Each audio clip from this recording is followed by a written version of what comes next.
नमस्कार, मैं हूं अजय और खबरें दमदार यानी कि यूपी की दिन भर की सभी दमदार खबरें। मुजफ्फरनगर से सबसे पहले देखिए तस्वीर किस तरह से लाइव पिटाई की दिल दहला देने वाली ये तस्वीरें सामने आई है, जहां दबंगों ने एक दंपति को बीच सड़क पर लाठी डंडों से जमकर पीट डाला।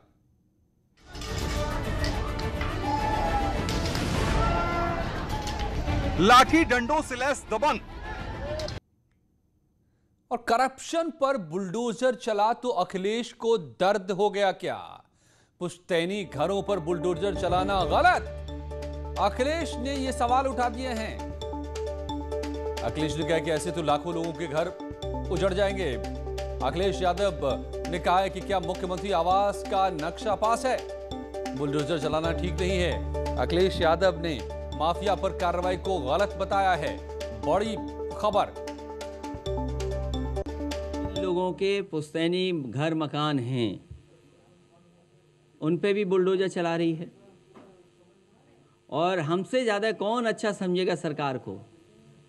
हमारा अपना घर, मुझे अपने आप खुद एफिडेविट देना पड़ा कि हम घर नहीं बनवा सकते। तो सरकार जो कर रही है, सरकार को ये सोचना चाहिए कि पुश्तैनी घर मकानों पे अगर बुलडोजर चलेंगे तो देश में न जाने कितने ऐसे घर हैं जिनके नक्शे पास नहीं हैं। और सरकार अपना भी तो देखे कि अपना नक्शा पास कराया है सरकार ने कि नहीं कराया है। कोई मुझे ये बताए कि मुख्यमंत्री आवास का नक्शा पास है कि नहीं है। बीजेपी का अखिलेश पर पलटवार भी सामने आया है। माफिया पर कार्रवाई, अखिलेश को दर्द क्यों हो रहा है, ये बीजेपी ने आरोप लगा दिया है। अखिलेश राज में माफिया फले फूले। सिद्धार्थ नाथ सिंह ने यह बात कह दी है। लोगों को बर्बाद करने वालों पर बुलडोजर चल रहा है। जो काम अखिलेश नहीं कर सके वो हमने किया। बीजेपी का पलटवार है, जिन्होंने कब्जा किया, अवैध है, नक्शा पास नहीं करा, उनको लगती है वो पुश्तैनी है। जब तो आप संरक्षण दे रहे थे इन अपराधियों को, और इसीलिए आपको कहा जा रहा था कि आपके यहाँ गुंडा राज चल रहा है। हम उन गुंडों के ऊपर तो ही कार्रवाई कर रहे हैं योगी सरकार। हम ही लोग तो उनके ऊपर जो अवैध हैं, जिसके नक्शे नहीं हैं, जिस पे कब्जा किया है, उनको हम वापस लेके लोगों के बीच में ले जा रहे हैं। जिनके ऊपर उन्होंने बुलडोजर चलाया, आज उनके ऊपर बुलडोजर चल रहा है। ये योगी राज्य का जो कार्य है उसकी सभी सराहना कर रहे हैं। और यूपी में होने जा रहे 7 सीटों के लिए उपचुनाव को लेकर सभी पार्टियों ने पूरी ताकत झोंक दी है। विपक्षी पार्टियों ने अपने स्टार प्रचारक मैदान में उतारे हैं, तो बीजेपी की कमान खुद मुख्यमंत्री योगी आदित्यनाथ ने संभाल रखी है। सीएम ने आज बांगरमऊ और घाटमपुर में हुंकार भरी। विधानसभा की 60 सीटों पर उपचुनाव के लिए सीएम ने आज कानपुर के घाटमपुर और उन्नाव की बांगरमऊ सीट पर चुनावी रैलियां की। घाटमपुर की रैली में योगी ने विपक्षी दलों पर हमला करते हुए कहा कि तीनों दल केवल जाति की राजनीति करते हैं। राम मंदिर और धारा 370 का जिक्र करते हुए सीएम ने कहा कि बीजेपी वो पार्टी है जो वादा खिलाफी नहीं करती। अपराध और अपराधियों के साथ किसी प्रकार का कोई भी मान मनोबल नहीं होना चाहिए, कोई समझौता इनके साथ नहीं होना चाहिए। हमें 24 करोड़ लोगों की सुरक्षा को देखना है। 5 अगस्त 2020 को अयोध्या में से राम जन्मभूमि की भव्य मंदिर का शिलान्यास और शुभारंभ कार्य का शुभारंभ भी प्रधानमंत्री मोदी जी के कर कमलों से संपन्न हो चुका है।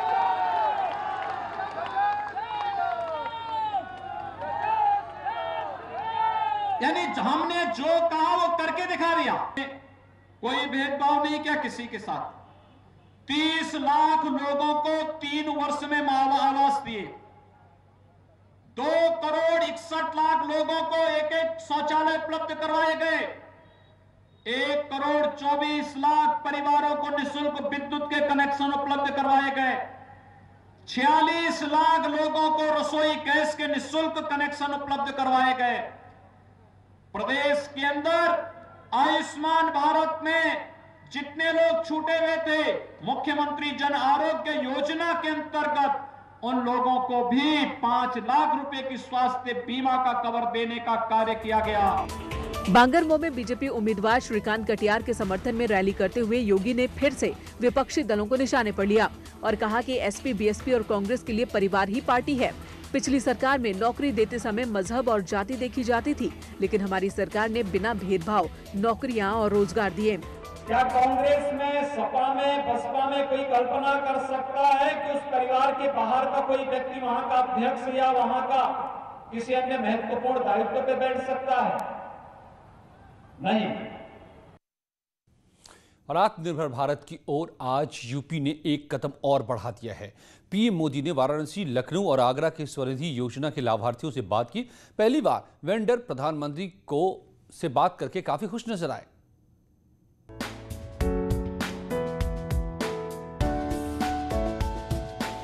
प्रधानमंत्री नरेंद्र मोदी ने आज यूपी के 3 जिलों के स्ट्रीट वेंडर्स से संवाद किया। पीएम मोदी ने अपने संसदीय क्षेत्र वाराणसी के अलावा लखनऊ और आगरा के स्वनिधि योजना के लाभार्थी 3 स्ट्रीट वेंडर्स से बातचीत की।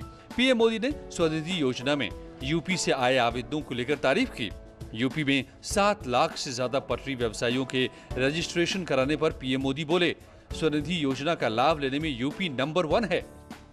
स्ट्रीट वेंडर्स के लिए बिना गारंटी के किफायती ऋण के लिए इस तरह की योजना तो आजादी के बाद पहली बार बनी है। आज देश आपके साथ खड़ा है, आपके श्रम का सम्मान कर रहा है। सीएम योगी भी ऑनलाइन कार्यक्रम में शामिल हुए। उन्होंने स्वनिधि योजना के लिए पीएम मोदी का आभार जताया। सीएम योगी ने कहा कि योजना से रेहड़ी पटरी कारोबारियों को फायदा मिलेगा। प्रदेश में अब तक 7 लाख से अधिक पटरी व्यवसायियों ने रजिस्ट्रेशन कराया है, जिसमें 6,53,000 से अधिक पटरी व्यवसायियों ने आवेदन किया है। पीएम स्वनिधि योजना के अंतर्गत 3,70,000 से अधिक पटरी व्यवसायियों के ऋण स्वीकृत हुए हैं। दरअसल इस योजना के कई फायदे हैं। इसमें रेहड़ी पटरी वाले दुकानदारों को छोटी राशि का कर्ज मिलता है। छोटे दुकानदारों को आत्मनिर्भर बनाने की कोशिश होती है। सस्ते ब्याज दर पर लोन दिया जाता है। अधिकतम 10,000 रुपए तक का लोन मिलता है। काफी आसान शर्तों पर लोन दिया जाता है। लोन के लिए किसी गारंटी की जरूरत नहीं होती। फल, सब्जी, लॉन्ड्री, सैलून, पान दुकानदार लोन ले सकते हैं। समय से भुगतान करने पर ब्याज में छूट भी मिलती है। कुल मिलाकर ये योजना छोटे दुकानदारों को भी आत्मनिर्भर बनाने में काफी मददगार साबित होती है। Bureau report, news 18।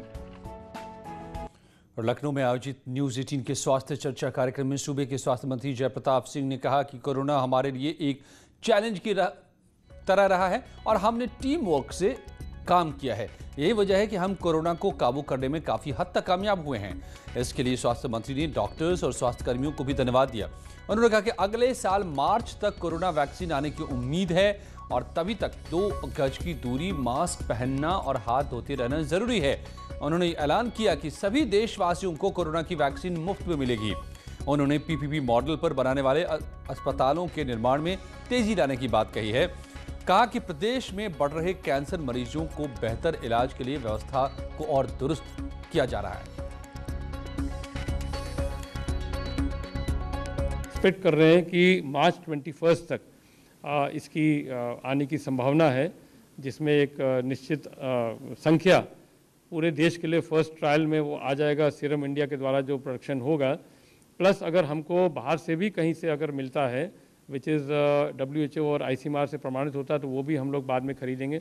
Vaccine will be free, क्योंकि इसका भी एक आजकल चलता है इसमें कि भाई वैक्सीन कोई प्रदेश चुनाव में जा रहा है या कहीं कुछ बात होती है तो वो कहते हैं सब हम वैक्सीन दिलवा देंगे, हम अपने खरीद के दे देंगे और अपने आप को आगे बढ़ाने के लिए, मगर ऐसे कोई बात नहीं है। प्रधानमंत्री का इंडिकेशन पहले से था, vaccine will be free for the whole of the country. और देश में कोरोना वायरस से बिगड़े हालात में अब तेजी से सुधार होता नजर आ रहा है। आज देश भर में कोरोना के जो मामले सामने आए हैं उसे देखकर आपको सुकून मिलेगा।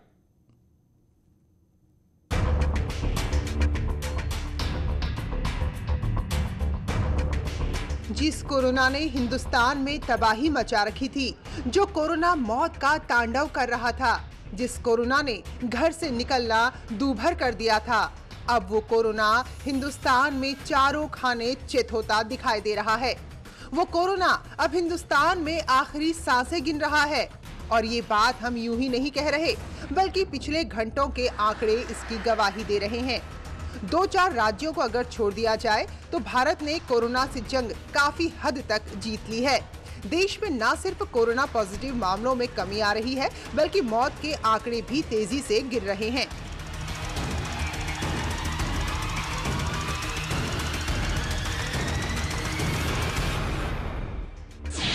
कोरोना के सक्रिय मामलों में कमी आई है।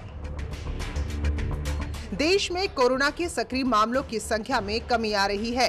केंद्रीय स्वास्थ्य मंत्रालय के ताजा आंकड़ों के मुताबिक पिछले 24 घंटे में कोरोना के 14,437 एक्टिव केस कम हुए हैं और कोरोना की एक्टिव दर फिलहाल 8.26% है।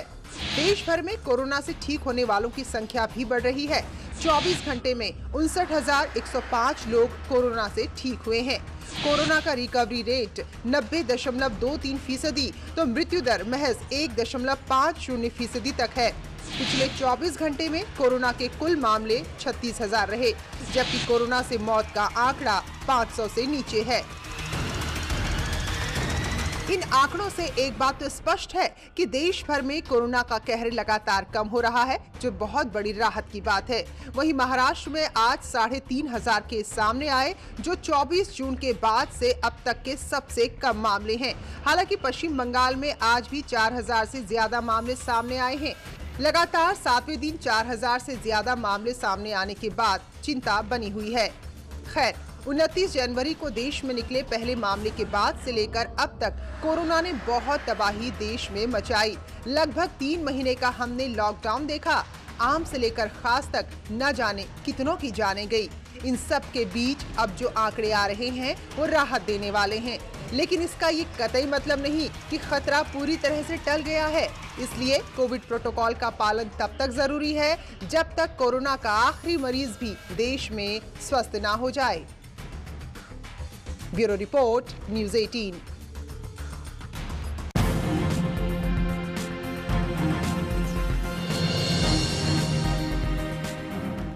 जाहिर है लंबे समय से कोरोना की डर में जीते हुए अब ये उम्मीद की किरण जग रही है। ये एक बेहद अच्छी खबर है। लौटते हैं कुछ ही पलों में और खबरों के साथ।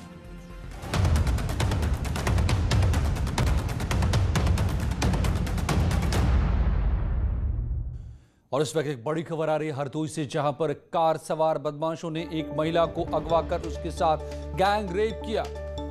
बदमाशों के चंगुल से भागी पीड़िता ने 2 लोगों के खिलाफ एफआईआर दर्ज कराया है। खेत में काम करने गई थी युवती और तभी कार सवार बदमाशों ने उसके साथ गैंग रेप किया है। 2 लोगों के खिलाफ मुकदमा लगे हुए हैं। प्रकरण में जो उनके द्वारा तहरीर दी गई है, मुकदमा पंजीकृत कर लिया गया है, उन्हें मेडिकल के लिए भेज दिया गया है। शेष अग्रेतर कार्रवाई की जा रही है। चंदौली में असली आरटीओ ऑफिस के ठीक बाहर चल रहा था नकली आरटीओ। यहां पर SWAT टीम और अलीनगर पुलिस ने एक नकली आरटीओ कार्यालय का पर्दाफाश किया है। खास बात यह है कि ये नकली आरटीओ ऑफिस सरकारी आरटीओ दफ्तर के ठीक बाहर से ही चल रहा था।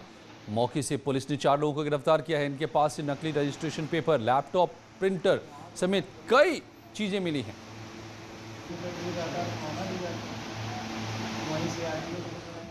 और गोंडा से खबर है, 8 करोड़ की संपत्ति यहां कुर्क की गई है। गैंगस्टर नंद किशोर की संपत्ति को कुर्क किया गया है। करीब 8.5 करोड़ की यह प्रॉपर्टी है। गो तस्करी, आर्म्स एक्ट समेत 17 केस दर्ज है। मनकापुर के भिटौरा गांव का प्रधान है ये गैंगस्टर, जिसकी संपत्ति कुर्क की गई है। गोंडा में 8.5 करोड़ की संपत्ति जब्त।